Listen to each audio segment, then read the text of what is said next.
Hey world, Santi speaks. And I like to, after I get up in the morning and spend my time with God, Jesus, the Spirit, I like to get online onto YouTube and learn something, listen to some clean motivational speakers. If you're a motivational speaker and you swear and you scream, yeah, that's not for me. I don't like to hear that. To me, that's just more negative energy. I got enough of that. I'm looking for a clean cut. So after I listen to people talk, I contemplate it for a little while. And I build on it through motivation or through meditation and see how I can use it in my life. Lately, I have been hearing a lot of speakers, not like on stage or anything, just like I'm doing right now. I've been hearing a lot of people talk about the world has changed, people have changed. And it's really interesting because being a Gen Xer, I've definitely seen the change. People are confused. They're angry. They're fake. It's very demonic. And it's all due to the internet. 100%. Because people are following these fake celebrities and they want to be that person, so they incorporate what that person is doing into their life. But what that person is doing is not real. And they get this dopamine rush watching these people. Dopamine is the natural hormone in the body that gives you happiness. Some people find it through alcohol and drugs, especially sugar. You want a dopamine rush? Eat something that tastes very good. I can't believe how much sugar there is, how much sweetener there is in everything. I really began reading labels in the last year or so, trying to get away from chemically induced foods. But to see things that have added sugar, like I started to like cranberries, and it's hard to find sugar-free cranberries where they haven't added sugar to dried fruit. Why are you adding sugar to a sweet fruit? Because they want us to have these addictions. When you're addicted to food, then you're happy just sitting there on the couch in your pajamas at noon. When you're addicted to finding motivation through food or through the television or video games, you don't have that inner dialogue saying, hey, get up and clean up. Get up and read something intelligent. Get up and have a conversation with real people. And that's what the internet did to us. It destroyed the real conversation. Because when you have real conversations with people, they're not always easy. You might have a different opinion.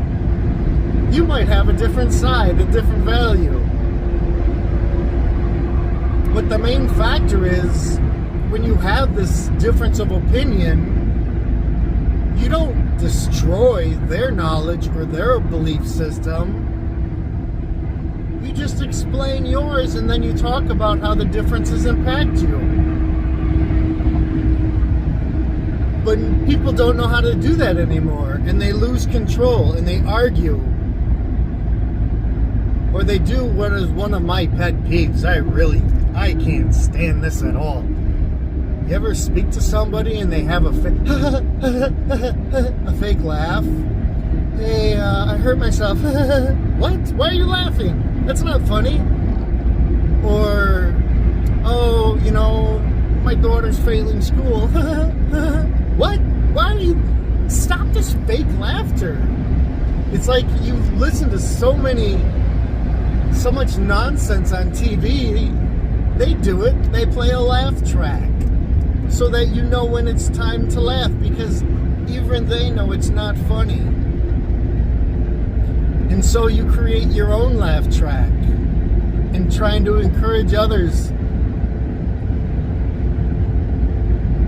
I was speaking to another friend of mine recently, and he said, I haven't talked to him in probably a year, and he was telling me he lost his job, he got a divorce, and his car was repoed, all within a year.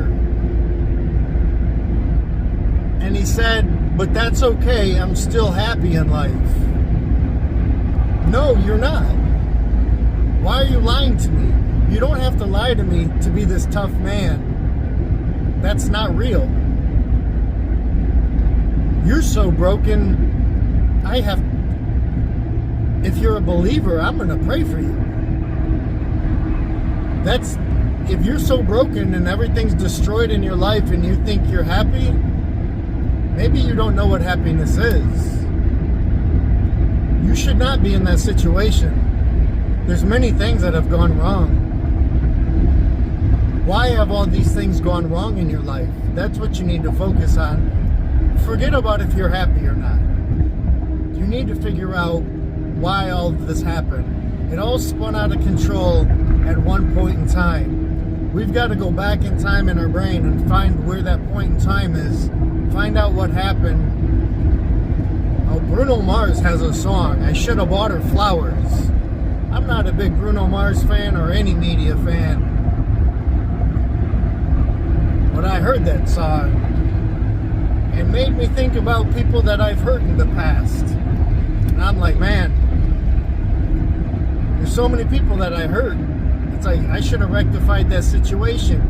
But rather than being humble and rectifying the situation, I stood my ground and the relationship dissolved.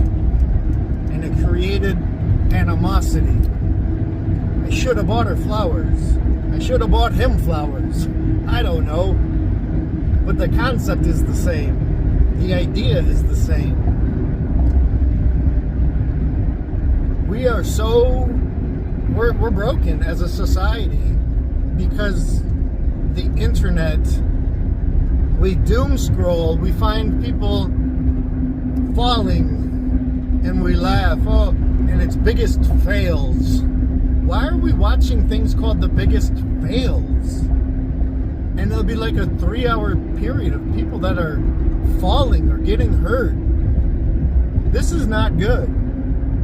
This is terrible that we're finding happiness through other people's pain and sorrow. It's not real. It's not true. We need to be feeling good for people. One of my neighbors is putting an addition onto his house. A big one. And in the past, I would have been like, oh, somebody must have bought it for him. He must have, No. I'm happy for him. I'm like, yeah, my guy's in a good place. They're doing something awesome. That's his blessing in life. Mine is coming soon. Mine will be here one day. And until that day, I gotta keep going. It's not comfortable. People who stay in pajamas all day. People who sit in pajamas all day do not end their sleep time. They don't tell their brain, hey, we're done with that period of time. Now it's time to get up and move and breathe. Breathe in real air. Use the energy. Don't store the energy. Energy stored is fat. Use this energy. Clean up. Take care of things. Learn something. Go for a walk in real clothing.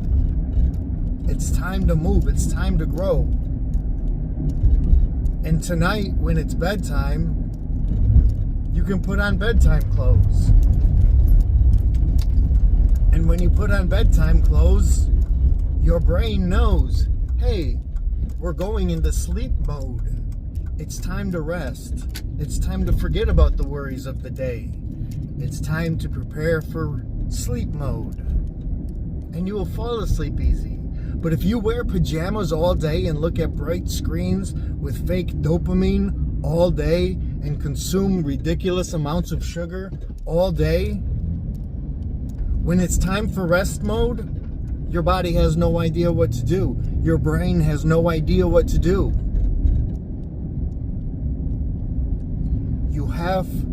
We have to take better control of ourselves. We have to get out of fake world. Donald Trump, I think he coined the phrase, and it's a great phrase. Fake news. I don't have to say I like the man, but I like what he said. Fake news. We are living fake lives. People are living fake lives. Fake motivation, sugar. Fake happiness, sugar. We're going to the internet and social media to feel better about ourselves. Doom scrolling, looking at things that have no point or purpose in our lives. Filling our homes with garbage, things that have no point or purpose. It's like a lure for a fish. You ever see a fishing lure? It's all shiny and bright, and it glistens, and it has hooks, a lot of hooks. Why? It's all shiny and bright so that the fish will go towards it. It'll catch their attention, and they've got to have it. And then they get hooked. Think about it. Stop seeing everything in the world as a fishing lure. All shiny and bright, fluorescent. Look at the hooks that it has on it. Look at the hooks. Stop getting trapped. Stop caring about the rest of the world. And I'm not saying go out with the attitude of hate the world.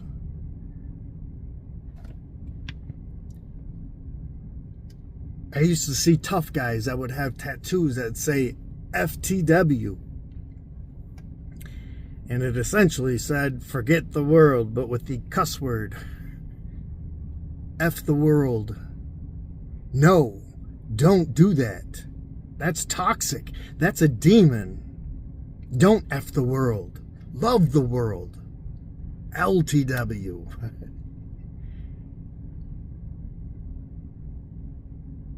If you want to be different these days, if you want to be unique and an individual and set boundaries and standards, approach the world with love and kindness. That'll do it. Bring the 70s back. Bring the hippie movement back.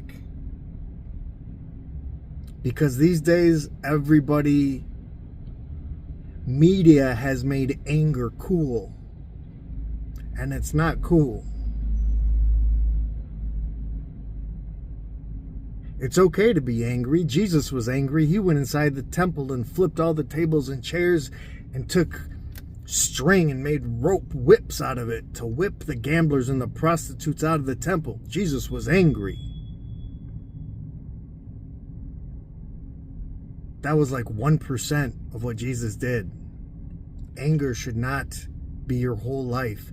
Anger should not be 100%. Sadness, sorrow, not keeping up with society, not getting what they all got should not be 100% of who you are. I work downtown in a big city. I see this anger in everyone all day. And when they're not being angry, they're still cussing up a storm and having crude jokes and gossiping and talking terrible about other people. And it's so hard not to get caught up into that trap. Like a shiny lure. Somebody said I'm not a team player because I walk away from that. Literally, it was told to me, Santiago, you're not a team player because I walk away from that toxicity. I am a team player. It's just not my team. I don't understand why these people have to approach everything with so much anger, so much discontent, so much jealousy, so much frustration, so many lies. Man, if I had, well, I guess if I had $1 for every lie I heard every day, I'd have me I'd come home, I'd be a wealthy man. I'd have riches. I'd be like, I don't know that, it doesn't matter. I would have money. I'd have big money. But I don't need big money because I got it here and I got it here in my heart. Therefore, I feel like I'm part of the chosen. And this isn't like, oh, this guy is talking because he just started feeling this way. No, I've been on this roller coaster for about 5 years now. I feel good. I'm pretty happy. I'm pretty happy and I'm pretty comfortable. People say they don't want to work anymore. We shouldn't have to work anymore. Well, keep saying that and you probably lose your job. You want to work. You want to be productive. Be fulfilled. Do something good. I don't care what your job is. I'm essentially a janitor. I'm good with that. I fix things, I repair things, I clean things. But it brings me pleasure. Not all the time, of course. But I like doing what I do because I'm helping. I'm useful. So I don't complain about having to come to work all the time. Anyway, that was a long video. Sorry about that. Yeah, peace.